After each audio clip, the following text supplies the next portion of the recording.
आता राहू दे भास्कर, पुढे जाऊया. आता अध्यक्ष महोदय, सभागृहातल्या कामकाजा संदर्भामध्ये थोडी चर्चा होतीये. मी एक प्रश्न आज आपल्याला गंभीरपणे सभागृहाच्या समोर आणू इच्छितो. आपल्याला या सभागृहाच्या कुठली प्रथा, परंपरा, नियम आपण तोडले नाही असं आपण मगाशी विधान केलं. मी त्यावर काही भाष्य केलं नाही. अध्यक्ष महोदय, आजचा जो प्रश्न आहे, 1 नंबरला प्रश्न, हा 2 दिवसापूर्वी प्रश्नावलीमध्ये आलेला प्रश्न होता. आज हा 1 नंबरला का आला? आजपर्यंतची सभागृहाची प्रथा अशी आहे, राधाकृष्ण विखे पाटीलनी त्याच्या अगोदरचे आमचे भुजबळ साहेब सभागृहामध्ये बसले 1985 सालापासून, की एखाद्या प्रश्नावर सभागृहामध्ये चर्चा झाली आणि प्रश्नोत्तरामध्ये सदस्यांचं जर समाधान झालं नाही तर माननीय अध्यक्ष महोदय निर्देश देतात की हा प्रश्न आता राखून ठेवण्यात येत आहे. आणि ज्या वेळेला अशा पद्धतीचे अध्यक्ष निर्देश देतात त्यावेळेला तो सरकारचा आणि मंत्र्याचा घोर अपमान असतो. म्हणून तो प्रश्न राखून ठेवला जात नाही शक्यतो. दुसरी गोष्ट, प्रश्नोत्तर द्यायची मुदत संपली की प्रश्न येतात, त्याला अल्पसूचना म्हणतात.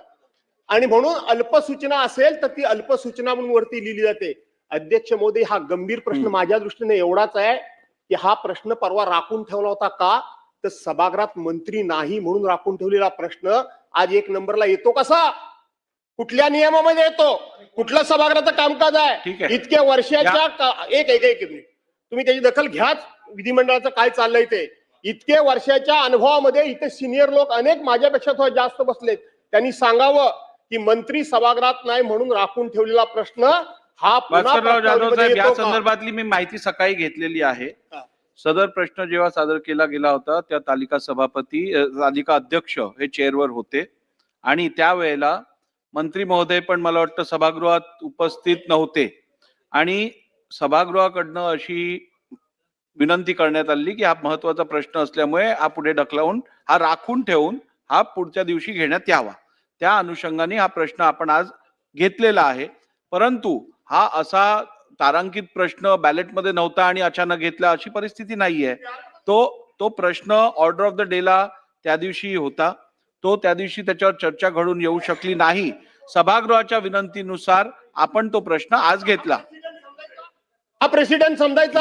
आपण प्रत्येक गोष्ट जर आमची नाकारत असाल अध्यक्ष महोदय तर मग आम्हाला पण बोलावं लागेल. मी आपल्याला काही गोष्टी लक्षात आणून दिल्या पण प्रत्येक गोष्ट घडली बरोबरच घडली असं म्हणता येणार नाही अध्यक्ष महोदय. प्रत्येकाला नियम कायदा लागू आहे.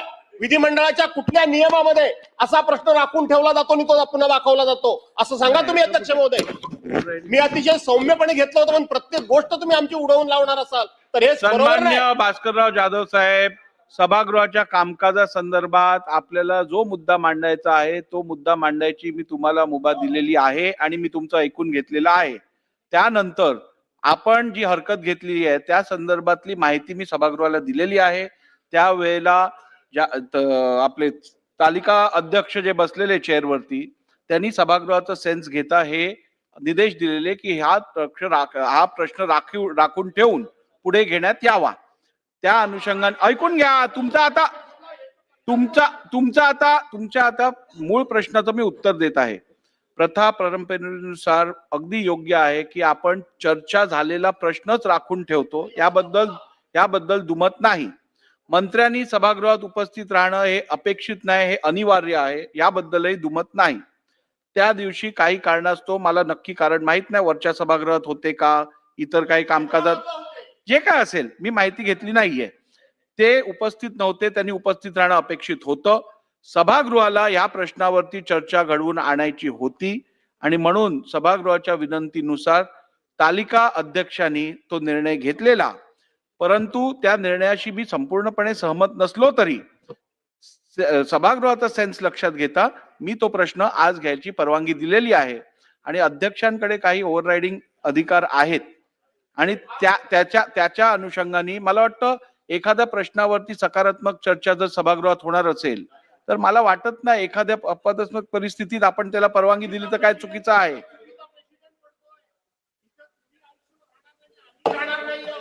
चुकीचा प्रेसिडेंट पडतोय. आपण एवढंच म्हणणं अपेक्षित होतं की हा फक्त तात्कालिक विषय होता परंतु हा कायमचा लागू होणार नाही हे म्हणणं अपेक्षित आहे. अध्यक्षांना अधिकार दिलेत, अध्यक्षांना सुद्धा मी- विधिमंडळ नियम लागू आहे. मी ज्या वेळेला आपल्याला या विषयाचं स्पष्टीकरण दिलं त्यावेळेला मी आपल्याला सांगितलं एक अपवाद म्हणून याला परवानगी दिलेली आहे. मी 3दा सांगितलंय, आपण रेकॉर्ड तपासा. 3दा मी अपवाद म्हणून सांगितलं. नम्रपणे चला. सांगतो.